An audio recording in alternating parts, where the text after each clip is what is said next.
Kathy. I want to do, I know you watched a couple crate door work videos, and Benji's just a little bit different, so I want to kind of make one that's specific to him and what you need to be looking for with Benji.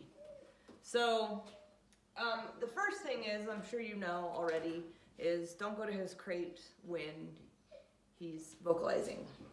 You know, so I'm gonna try to make him quiet himself before I go over to his crate. And I'll usually wait about 20 seconds to make sure there's about 20 seconds of silence before I'll approach the crate. So just that way he knows, like even that, like I just kicked his crate. Like, shut up, cut it out.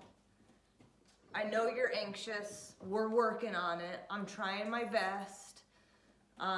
But pushing me to get you out faster is not going to help anyone in the long run, especially Benji, right? So I think you already know that, but that would be my first rule of thumb.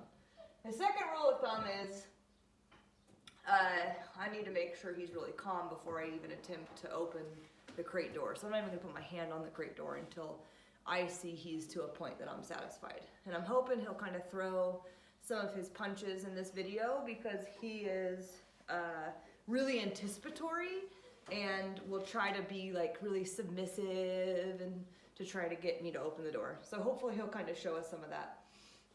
And then of course I leash him, when I'm getting him out because this dog is not capable of being off leash yet. And then I want to go over how to put the e-collar on, how to put the power loop on, because those two things are very challenging with him and he's very squirrely. So, and then I can go over also how to put the power loop on. I'm going to show you in person, but it always helps to have a video. And then I actually haven't done my doors with him yet. I've only done the garage doors. So I'm going to go ahead and go over doors because they'll be actually brand new for him. He has never done them before. So hopefully he'll, kind of, test me. So, I have to move my camera around a lot because I don't edit these videos. I don't have time. So there's this crate. I'm going to come to this and I'm going to open it. I'm not getting any vocalization anymore, so I'm going to come and open it. And just a reminder, you can always throw a shoe at his crate from a distance to quiet him. And I apologize for the whining. We have several dogs that are very whiny in the crate room right now. Hey, Walter, I get it.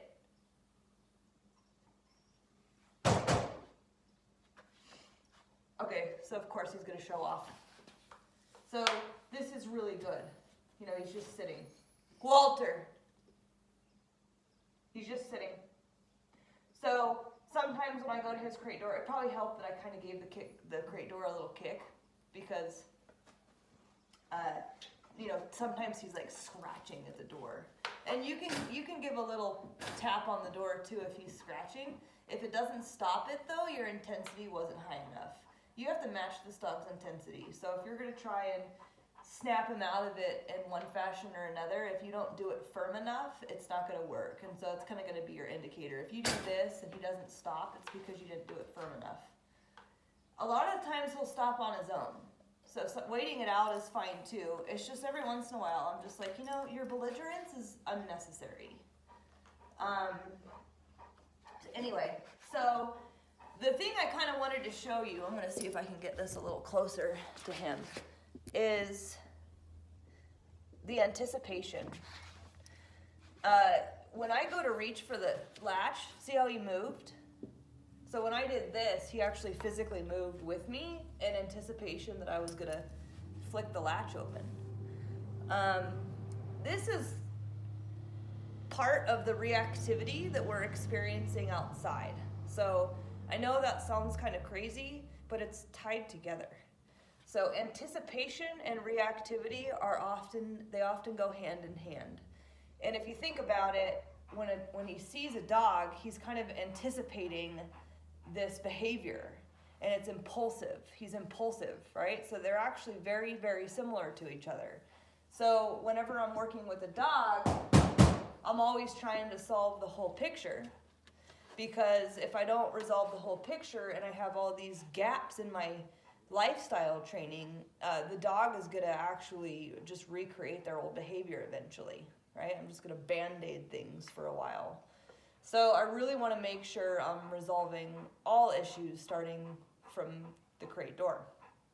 So if you go to reach for the latch and he does that, he was in a down and I went for the latch and he went up into a sit, I'm actually going to back off and quit attempting to open the crate door.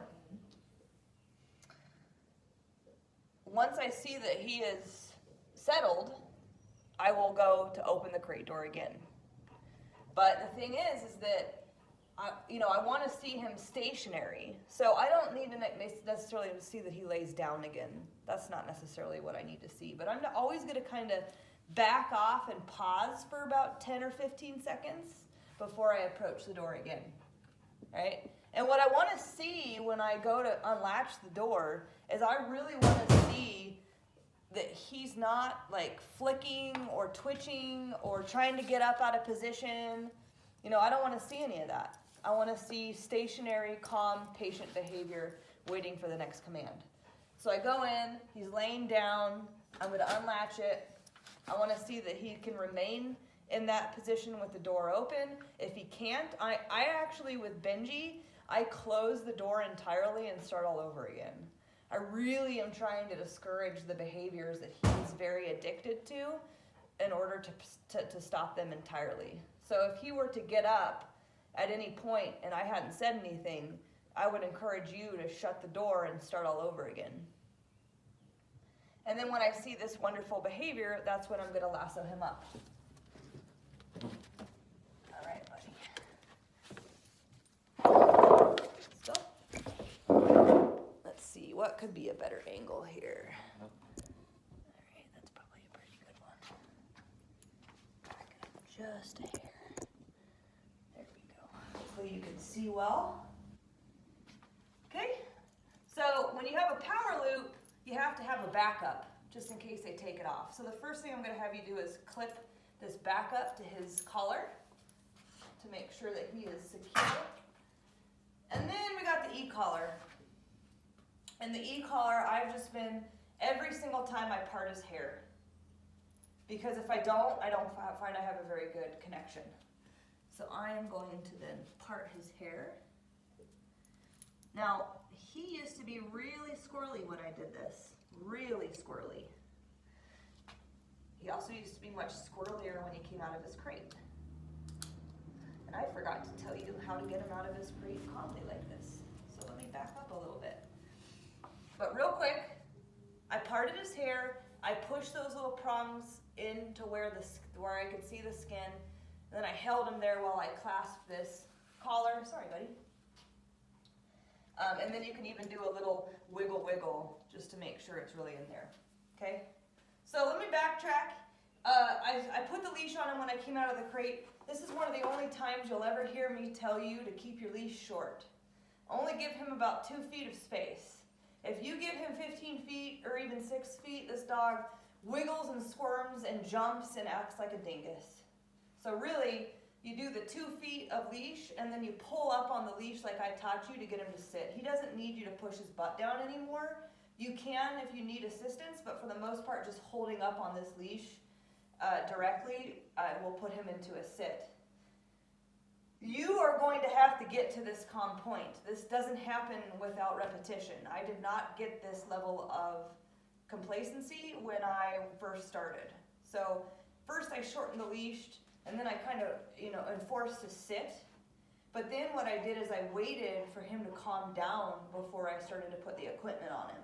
So I waited to see that his tail wasn't wagging, that he wasn't pitter-pattering his feet or squirreling his butt around. I was just waiting for this really calm dog, and then I put the e-collar on him. So if you don't wait, he's going to get squirrely. Now the other thing that I did when I was putting this equipment on him is I remained very, very quiet. So, which I know he can't hear, but you can feed energy into a dog. So I didn't want to get all squirrely like this, because see, look, see that squirreliness? That's what made him jump. That was what made him jump, was my hands doing this. See, he wants to do it again. So slow, soft hands. I want to get something, I'm going to reach in real quietly like this. The squirrelier he gets, the slower I go. The quietness is because we don't want to feed energy into the situation. So quiet, calm, relaxed, patient. And the squirrelier he gets, you can either go be calmer or stop. Just stop and slow down, because this dog is prone to push buttons, and then he enjoys himself. He enjoys, unfortunately, this sucks, but he does. He enjoys the human getting frustrated. So you combating that with, there's nothing you can do to frustrate me, Benji. I'm just going to remain super calm, and I'll wait as long as I have to in order to get you to be in a calm state. That's how you get dogs to this point, you know? When people feel rushed, oh my gosh, I need to hurry up and get this dog exercised. That's when the squirreliness happens. That's when the anxiety kicks in. That's when the jumping kicks in. And then they really actually they don't want you to touch them, because you're now frustrated and anxious. So this dog feeds off of energy. He's kind of like an energy magnet. All dogs are, but he's kind of, you know, has a superpower because he doesn't have hearing. It's almost heightened that he's more sensitive to the energy. So it really requires kind of this neutral presence. So now we're going to do the power loop. All right? So the power loop, I'm going to put this leash over the top of the e-collar. I'm going to loosen this leather stopper. So there's a leather stopper. This is a new leash, by the way. I'm going to loosen that leather stopper super loose. And sometimes I have to hold on to his collar for this, because he gets a little squirrely. He doesn't like it on, right? So then I'm going to hold this there's a copper loop that holds the slip lead together. I'm going to hold that copper loop over his head to keep it in one position, right? And then I'm going to take the leash that's right here underneath his chin, and I'm going to pull it out and create a figure 8. I don't know, you're probably not going to be able to see this, but I basically create a figure 8 in the leash. Right, so I twist it once, and I take that twisty part and I put it over the nose, and then I cinch it down. All right, and then I'm going to take this stopper and I'm going to cinch it down.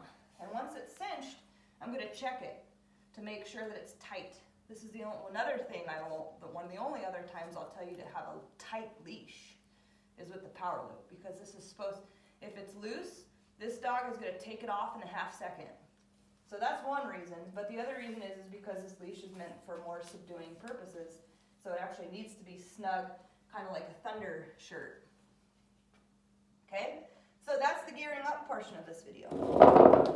Now, we're going to walk to these doors over here.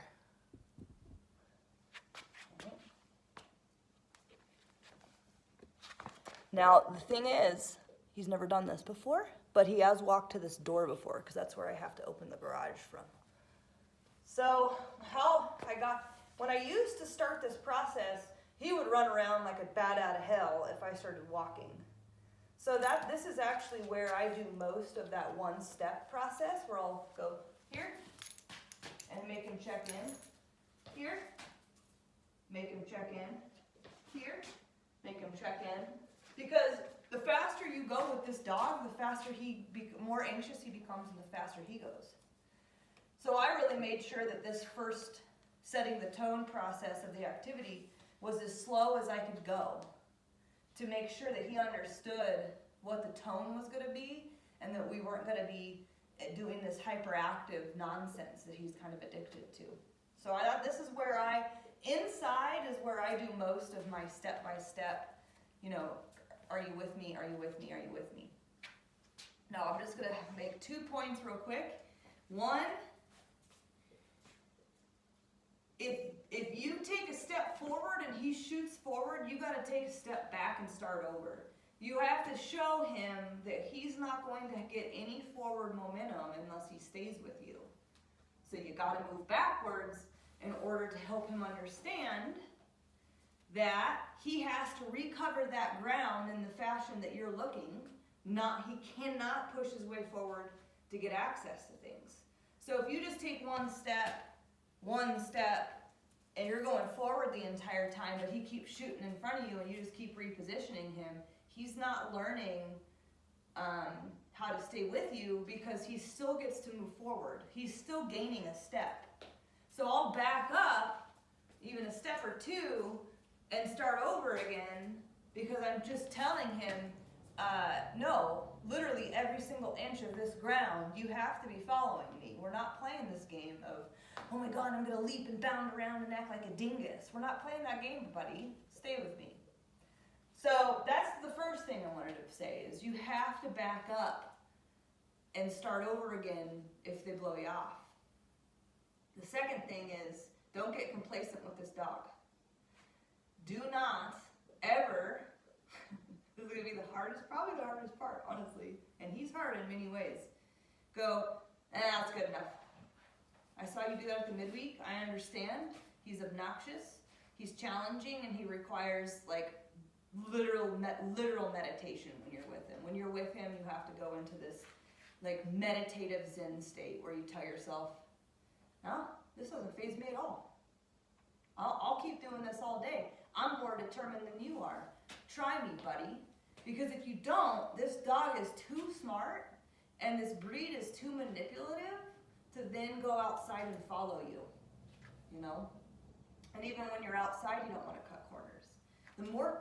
The more you demand those expectations of him and make sure that they're consistent, the better he'll get.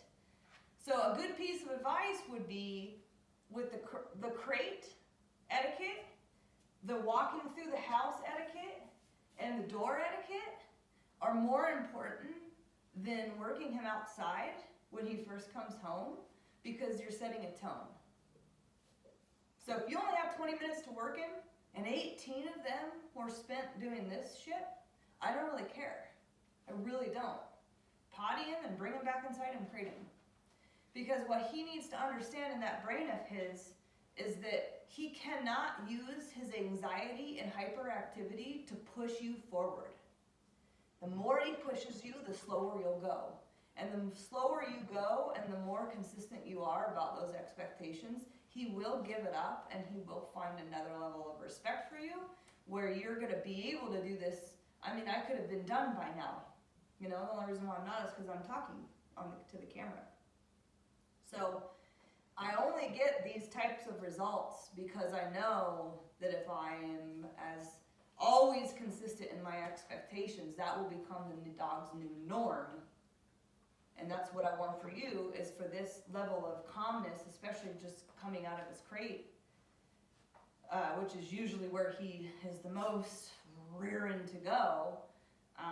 Really spending the time on this is going to set the tone for outside. So he goes outside, he's already going to be so much calmer to the point where you're going to have a lot more access to his brain. So this is a very important process. I think it's the most important process of my training. This is kind of like this ritual that I try to get all my clients to create as a lifestyle. You know, so not just a period of time, not just until the leash reactivity goes away, but actually this is how we will forever come out of our crate, go to a door, go out a door, you know. And I don't know, maybe hopefully one day Benji won't have to be on a leash. Hopefully one day it won't take you very long. And this will all go by very quickly. But he will not be able to get there without that, hey, I'm not going to cut corners. I'm not going to say that's good enough.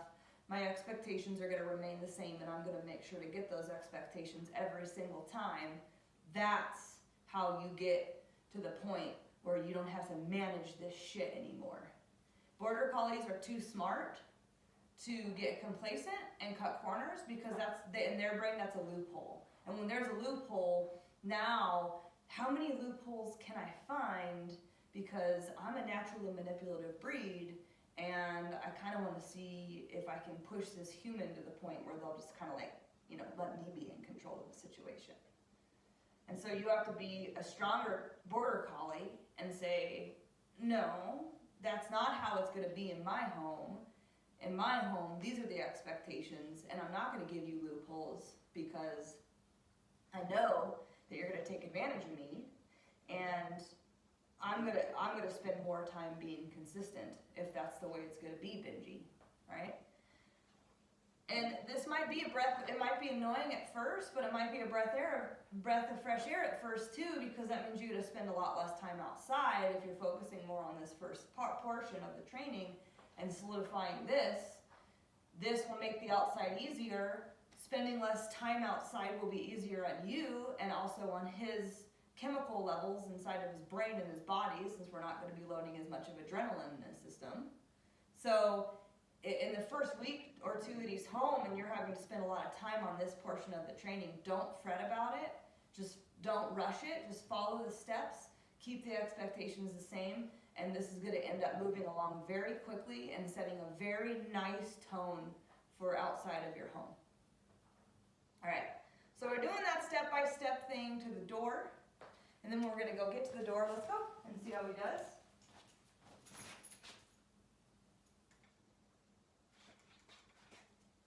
I don't have my e-collar speaker box on, so you can't hear the e-collar, but you know, when I was giving him the sit signal, I was pressing the button down the whole time.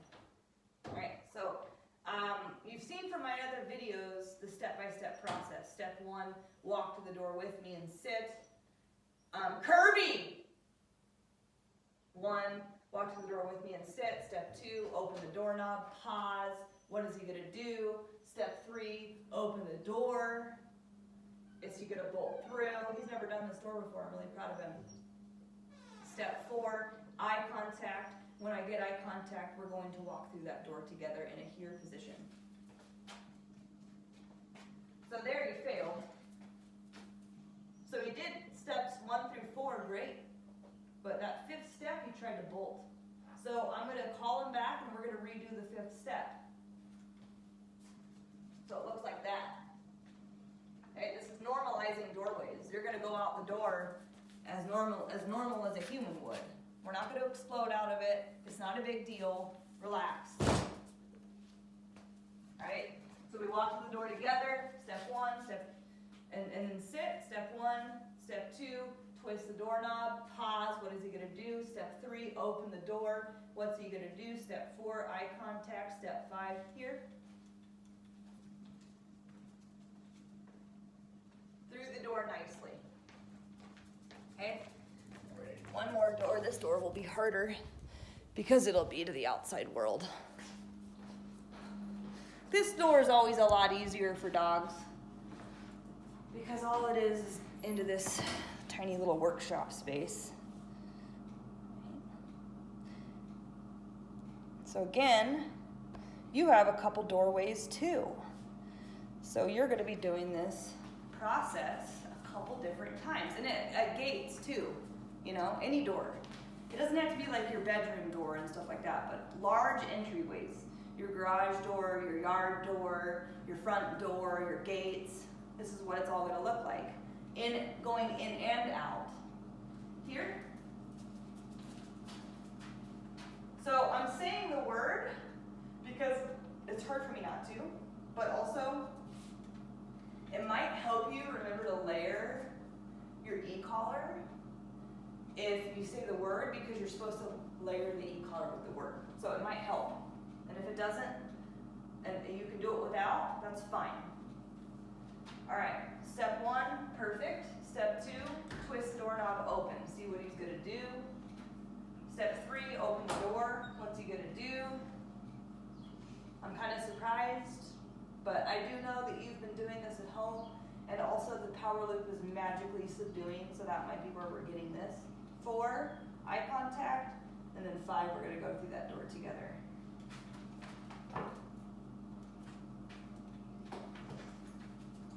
That's the hard one for him.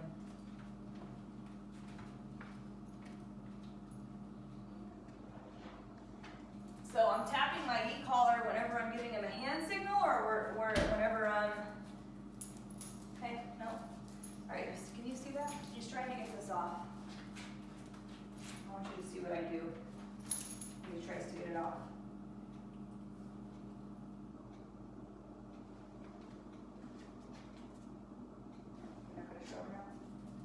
you saw it. But whenever he tries, this is the thing about the power loop. It's very, very powerful. Hence the power part of the loop. And believe it or not, what that means for the human is that we need to actually apply the least amount of leash pressure possible to get what we want. So if he tries to take this off, you might have a tendency to like want to yank on the leash or like really, there we go. I'm just gonna look how gentle I am. Just apply. I mean, I'll show you the how feather-like it is. Whenever I use these style of leashes, I am more feather-like than I am with the slip lead because it's so sensitive right here on their nose. You don't need a lot of pressure, and too much pressure is going to desensitize them from the leash, and then we lost our tool. And also, it's going to make them more frustrated and more combative. So if I actually had met him with more force, he would have probably increased his tenacity to take it off. So I instead did a real feather-like form of pressure. And I just pull straight up, and that pressure is going to indicate my disagree. And then when he stops trying to take it off, I let go. I release my leash, and I try to make that timing as clear as possible. That pressure is going to increase a bit if you try to take it off, and then I'm going to release that leash the second you stop.